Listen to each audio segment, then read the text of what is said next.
Kottayam പത്താമുട്ടത്ത് Carol സംഘത്തിന് നേരെയുണ്ടായ ആക്രമണത്തിൽ ചിങ്ങവനം പോലീസ് പ്രതികളെ സംരക്ഷിക്കുന്നതായി പരാതി. ജാമ്യത്തിലിറങ്ങിയ പ്രതികൾ കരോൾ സംഘത്തെ വീണ്ടും ഭീഷണിപ്പെടുത്തുകയാണെന്നാണ് പരാതി. സംഭവത്തിൽ വിശദമായ അന്വേഷണം ആവശ്യപ്പെട്ട് ജില്ലാ പോലീസ് മേധാവിക്ക് കരോൾ സംഘം പരാതി നൽകി. ഇക്കഴിഞ്ഞ 23-നായിരുന്നു പാത്താമുട്ടം കുമ്പാടി സെന്റ് പോൾസ് ആംഗ്ലിക്കൻ ദേവാലയത്തിന്റെ കരോൾ സംഘത്തിന് നേരെ ആക്രമണമുണ്ടായത്. മദ്യപിച്ചെത്തിയ ഒരു കൂട്ടം യുവാക്കൾ സംഘത്തിലെ പെൺകുട്ടികളോട് മോശമായി പെരുമാറി. ഇത് ചോദ്യം ചെയ്തതോടെ സംഘാംഗങ്ങളെ മർദ്ദിക്കുകയും വാദ്യോപകരണങ്ങൾ നശിപ്പിക്കുകയുമായിരുന്നു. ഇതിനു പിന്നാലെ പലരുടെയും വീടുകൾക്ക് നേരെയും ആക്രമണമുണ്ടായി. സംഭവവുമായി ബന്ധപ്പെട്ട് 7 പേരെ പോലീസ് കസ്റ്റഡിയിലെടുത്തു. എന്നാൽ ഇവർക്കെതിരെ നിസ്സാര വകുപ്പുകളാണ് ചുമത്തിയതെന്നാണ് ഇവരുടെ ആരോപണം. ആ പ്രതികളിപ്പോൾ വീണ്ടും പഴയ സ്ഥലത്ത് വന്ന് ഇവർക്കെതിരെ ഭീഷണിയുമായി ബൈക്കിലൂടെ അതിലെ ചുറ്റിക്കറങ്ങിക്കൊണ്ടിരിക്കുക. ഇവർക്ക് കിടന്നുറങ്ങാൻ കഴിയുന്നില്ല. ഭയത്തോടുകൂടി അന്നു മുതൽ ആ പള്ളിയിലാണ് ഇത്രയും കുടുംബങ്ങൾ 40-40 കുടുംബങ്ങൾ താമസിക്കുന്നത്.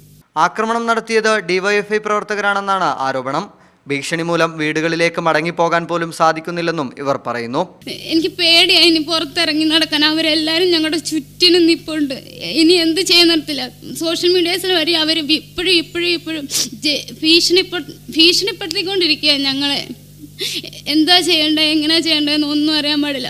സംഭവത്തിൽ സമഗ്ര അന്വേഷണം ആവശ്യപ്പെട്ട് ജില്ലാ പോലീസ് മേധാവിക്ക് ഇവർ പരാതിയും നൽകിയിട്ടുണ്ട്. മീഡിയ 1 കോട്ടയം.